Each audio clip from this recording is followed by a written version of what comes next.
Welcome to the weekly swing low. It's May 18th, 2025. And it looks like markets have bottomed here, right? We've been saying that bottoming is a process, and now we have so much evidence we're so close to all-time highs. It would be really surprising if they haven't. We'll start with Bitcoin as we have been doing since last week, because I think Bitcoin is heading into its 4-year cycle high or its long-term cycle high. Like you see, that's the bottom, right? You've had these rallies, like this rally here that topped out, then rolled over. Then this rally here, topped out, rolled over down here. And then we have this rally here, topped out here, rolled over here. Said a different way, these are 4 weekly cycles. So from here to here, right? And this is, and you can quibble and say this was your low, but let's say that is that, and then another move to here, and then another move from here to here. And now this is yet another move. Let's say that this lasts something like 40 weeks, right? Like there. That gets us to the end of the year. But that would be around where we would expect the low, not the high. In this case, you know, we had a high, excuse me, not that one. We had a high here after 22 weeks. In this case, we had a high after, what is this one? So if we're running from here to like there, that's 27 weeks. This high happened on week 19, and then we got a bit of a double top week 24. All that to say, we're still, like, even if this is going to be a bearish weekly cycle, we're just completing week 5 here, right? So that's week 1, week 2, week 3, week 4, week 5, which is going to close later tonight. This is a Sunday. And so we're still relatively early. We're consolidating here. That's what this weekly candle is. And so the important levels here are a high of 105,950, which we just made today, and then a low of 100,703. And if we zoom in on the daily chart, and this is pretty common across indices and larger markets, we have been rallying for about 41 days. So that, if you think about that weekly cycle, that's 5 weeks old. That's this same thing in a daily form. So this is definitely around the time where you would expect that we get some kind of pullback on the daily, which is why you're seeing that consolidation on the weekly. In other words, we're probably going to begin a daily cycle decline soon if we haven't already started it. Like this could be the start right here. And so you're going to see a ton of panic. This is going to happen for the larger indices as well. People are like, oh no, we're going to new lows, which that will present an amazing buying opportunity. But if you can see just structurally that 100,703 number, that's this low here, right? Like it's not a coincidence, right? All the time frames are connected. It's all the same price action. So that low on the weekly chart is this low here. So you want to watch that level. A move below that and then a recovery. That's your false breakdown. As of right now, this is just a bull flag waiting to break up. But again, the daily cycle decline has to kind of play out here, and that could present a really great opportunity. If you look at the monthly, we talked about this, right? Again, that was your low, and this is now month, what? Let's get this out of the way. This is month 30, right? Previous cycles tended to top around month 35 to 38, and so we could easily have another 5 or 6 months. Again, that timing going into the end of the year makes a lot of sense. It's a high probability trade. So that's Bitcoin. What about SPY? And SPY will give you some clues as to what's happening with Bitcoin. So SPY is on day 28, which is really getting like, and it made a new high, right? And so the previous cycle, which was super bearish, topped out on day 8. But the one before that topped out on day 25. Before that, day 23. Before that, 29, 19, day 30. All that to say, having rallied for 28 days so far, that is a pretty long rally. We wouldn't expect it to rally for much longer before starting a daily cycle decline. And in terms of levels you want to pay attention to, notice this gap here, right? We gapped up on Monday because of the positive news on the tariffs, the pause, the China and U.S. kind of working, trying to work something out. So the gap is below between 577 and 567. Wow, so a $10 gap on SPY. So that's important. My guess is the daily cycle decline at least gets to the upper bound of this gap if it doesn't fill it altogether. And notice, nothing happens as a coincidence. We actually gapped up right above the previous high, the previous daily cycle high.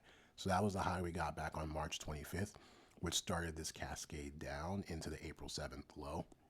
And so we gapped up, right? Like, look, price gapped up and then actually retraced, and it came almost exactly down to this level. And then, back, like you see this hammer, where this hammer ends right at this high here. And so that's an important level. That level is, again, that 576, 577-ish area where this gap exists. And look at how elevated we are above the 10-week moving average. That's what this line is here. All of this is screaming that a pullback is coming, but the key is that a pullback doesn't have to be bullish in the intermediate term, because if you go to the weekly chart, again, just like Bitcoin, we're relatively early in a new weekly cycle. It's week 5, right? Ironically, the last weekly cycle actually topped out on week 5 as well, but that was a bearish cycle. Bullish cycles tend to go into the teens, right? So this bullish cycle, 17 weeks. This one, 13 weeks. This one, 22 weeks. This one, 19 weeks. This one, 16 weeks. This was a bearish one, 9 weeks. And so we're only on week 5. Again, we're going to get pullback because we're going to have a daily cycle decline. That's a good way to think about this. Even in a bullish weekly cycle advance, you're going to have a daily cycle decline at some point that you have to live with, and frankly can become a buying opportunity. So so this gap here on the daily chart is that's your important kind of macro level. But short term, the low from Friday was 589.28. So watch for that. Once we break below that, that makes Friday a swing high and potentially our daily cycle high. That's what you're watching for now, right?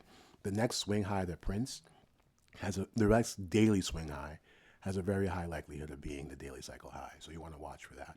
Not that you have to sell everything, but then it's like, oh, the daily cycle decline might be beginning. This may be the beginning of my buying opportunity. Now, it could be the case that the daily cycle decline begins and it's actually very violent. It's not orderly. And we do go to new lows. There are no predictions here, no guarantees. But what I would expect is that this thing is going to retest all-time highs, and we maybe get a pullback before that. The other option is we get back to that all-time high and then we get a pullback. The point is, I don't see the market going up another like 10, 12% without some kind of pullback, just based on how long we've rallied. But aside from that, everything looks super bullish. Look at this super long wick. Think about how many shorts are down here. Just like, oh man, I sold down here. And now it's like the market is running away from you, right? I know there are people still saying, we're going to new lows, we're not going to make new all-time highs. If you can look at this chart and tell me that, then you're either biased or you don't understand how to read price action. This is telling you this is a market that has bottomed, right? It's really just a question of how much higher do we get above those all-time highs, and do we get a pullback before we get there? So that's SPY. Those are your levels. What about QQQ? So QQQ, same idea. For QQQ, that gap is between 501.48 and 490, roughly speaking.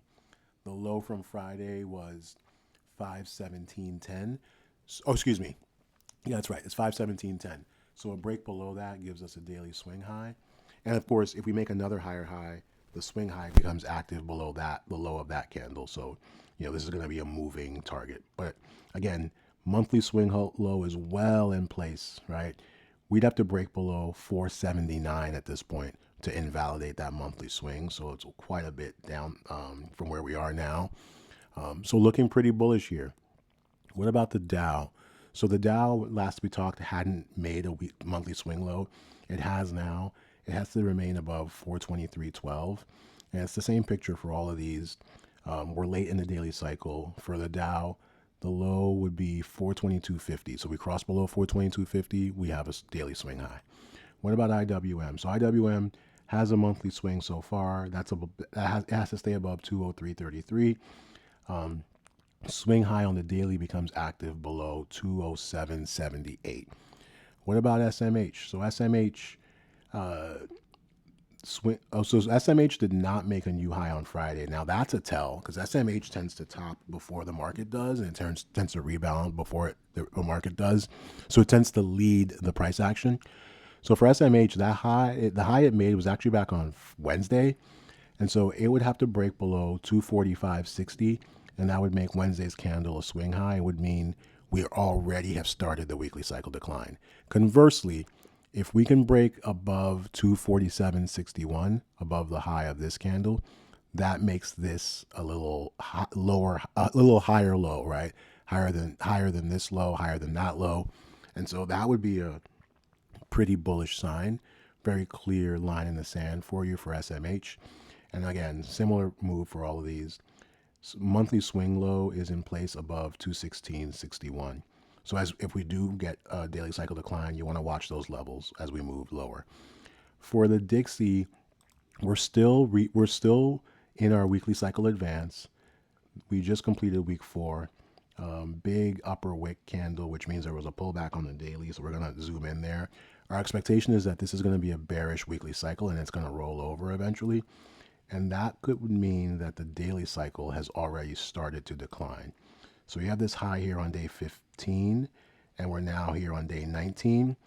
If the Dixie closes below 100 spot 51, that makes this candle a daily swing high and a potential daily cycle high, and would tell us that this is probably the top of the weekly cycle that we're topping out on week 4, or we topped out on week 4 really. Again, and a break below that 101 spot 27 level would actually also be a weekly swing, right? So like imagine a candle that does something like if you to visualize, imagine a candle that does something like this, and we're actually seeing that from a different index. So I'll spot that out when we get there. So that's the level. Those are levels for Dixie. The 10-year Treasury. So this thing is still continuing to rally, although we did get a little bit of a pullback. On the daily chart, we are on day 28. So here's another case where you're getting late in the daily cycle, so you would expect a daily cycle decline soon, and then it becomes a question of does it pull everything down? Does it pull the weekly down as well? Because right now this is looking like a double top of this, right? And most importantly, next week is going to be an inside candle. The range is a high of 4.55 and a low of 4.39. So you want to watch that 4.39 to the downside and the 4.55 to the upside. All just consolidation, really, the last since November 2023. So almost 18 months of just sideways action for this thing. U.S. oil. Now this thing is trying to make a bottom here, right? So we got this big move lower, and then we got this rejection, and now it's trying to head back up. Your levels for next week: inside candle likely, range high of 63.86, low of 60.61. So anything inside that is really just noise. We want to see which side of this it's going to break, essentially. That's oil. TLT. So TLT is in weekly cycle decline. It topped out on week 11, and it's currently week 17. So still some time to go. And given how close we are to this low, you would expect we're going to test it, right? But really, last 5 weeks have basically been consolidation, like this consolidation here, on the lower end of the range of this candle, which is another way of saying this is essentially a bear flag of this decline here. So nothing to do here, really. This looks like it's setting up for more kind of downside. On the daily chart, this, we might be getting a daily cycle low here. So that was day 11, we got our top, day 22. So it's possible that we're actually getting a daily cycle rally here, right? Because this candle gives us a little swing back on Thursday. So that by breaking above 85.87, it forms a swing low here. So that's your line in the sand, right? Pretty simple, actually. So below 85.87, it's bearish. If it could stay above that, then we can get a little rally going. But there's no reason to think that this rally isn't going to just be consolidation inside this range. And again, this is basically the daily version of that bear flag that we were looking at on the weekly. And that means TLT is doing somewhat the opposite. So for TLT, we expect an inside week with a range between 37.94 and 36.36. So let's see what side of the range it wants to break. Talked about Bitcoin already. Let's look at ETH really quickly. So ETH was outperforming Bitcoin for like a hot second. Now it is not anymore. You can see Bitcoin just made a higher high, whereas ETH is still consolidating in this ugly, fugly sort of bull flag. You want to watch this low here. So call it 2317, so 2300 in that neighborhood. That becomes like if this is a healthy bull flag, any moves below this level will get bought up and actually will be a buying opportunity. Similar situation to Bitcoin though. It's trying to close out week 5, except for Bitcoin, it's still green. This is obviously red. And again, if next week we get a close below 2400 basically, which is the low of this candle, that does make this a swing high. And so there is some caution kind of warranted. So we're back to a regime where Bitcoin is outperforming, which is important to know about, probably moving into the 4-year cycle top. So gold made a weekly cycle high back on week 16. We're about to start week 19 now. Wait, is that right? Actually, we're about to start week 20.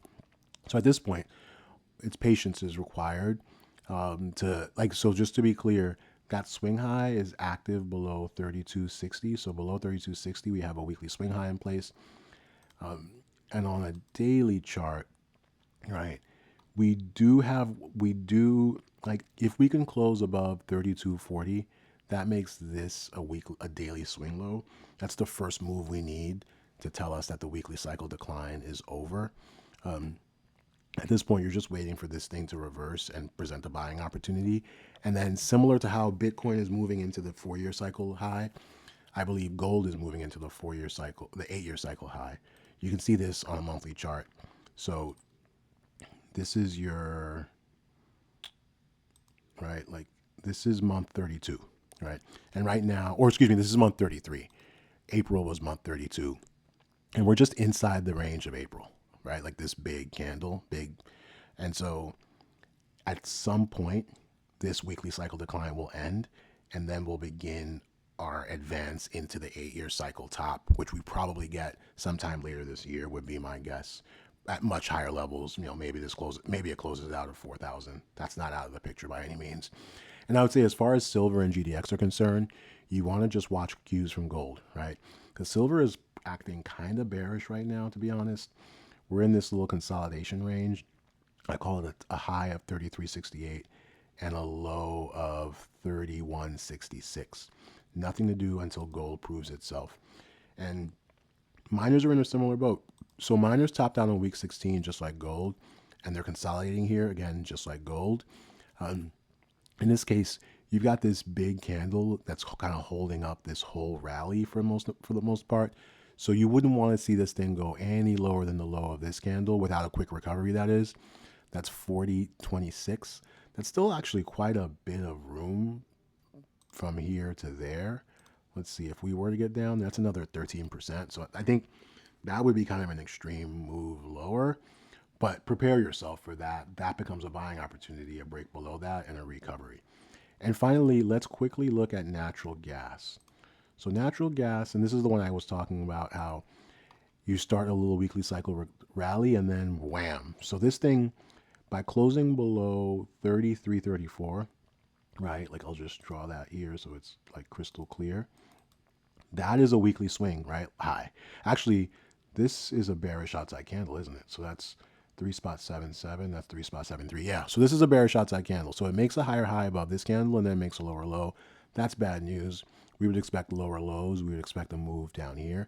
Now the catch is, and this sounds kind of like an oxymoron, but a bearish outside candle is either a great setup to the upside or a great setup to the downside. Meaning, if you see any signs on the lower time frames, right? Like if we move to the daily. So in the case of this, think of something like this, like a move where we get a swing low here. So if we can close above 30.40, that would make this a swing low. That would make that candle a swing low. Leave this behind as your low. And then that is your reversal opportunity. But It looks more likely that this is just a weak daily cycle decline, that it was a daily cycle that topped out on day 12, and we're now on day 16. And so if you combine that with the bearishness we're seeing on the weekly candle, this is suggesting this is a weekly cycle that topped out on week 3 with this bearish outside candle. And this daily cycle still has more to decline to continue this weekly cycle decline, right? Which probably means that this wasn't the daily cycle decline. This wasn't the weekly cycle low at all, and we're about to make a new one, which is actually good news because it means we're probably not gonna drag out for many, many more weeks. But it does suggest short-term pain in the near term. So those are all the updates. Thanks for watching.